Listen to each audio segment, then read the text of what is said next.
साथियों, जब प्रयासों में संवेदनशीलता हो, सेवा की भावना हो, लोगों की तकलीफों का एहसास हो, साइंस लेड अप्रोच हो, तो जमीन पर किया गया काम नजर भी आता है।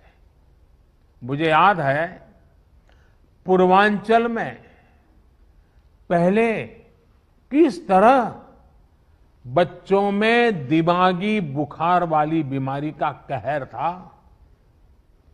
दिमागी बुखार से हर वर्ष हजारों बच्चों की दुखद मृत्यु हो जाती थी, अनगिनत।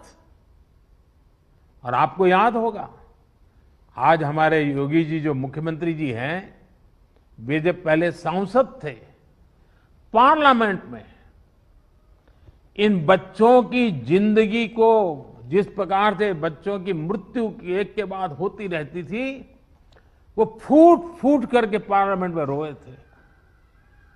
उस समय की सरकारों से वो याचना करते थे कि इन बच्चों को बचाइए, कुछ व्यवस्था कीजिए, रो पड़ते थे वो।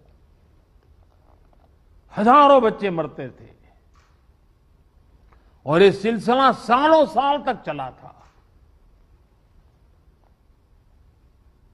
योगी जी पार्लियामेंट में थे, करते रहे। लेकिन जब योगी जी यूपी के मुख्यमंत्री बने और भारत सरकार और राज्य सरकार ने मिलकर के उन्होंने इस दिमागी बुखार के खिलाफ बहुत बड़ा अभियान शुरू किया, आप सब परिचित हैं। और काफी मात्रा में हम बच्चों की जिंदगी बचाने में आज सफल हुए हैं। काफी मात्रा में इस बीमारी को हम कंट्रोल में ला पाए हैं।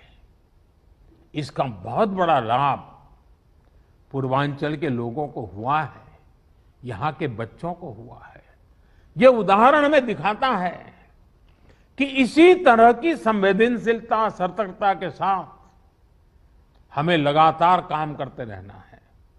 हमें याद रखना है कि हमारी लड़ाई एक अदृश्य और रूप बदलने वाले एक दूरत किस्म के दुश्मन के खिलाफ है। इस लड़ाई में हमें कोरोना से अपने बच्चों को भी बचाकर रखना है। उनके लिए भी विशेष तैयारी करनी है।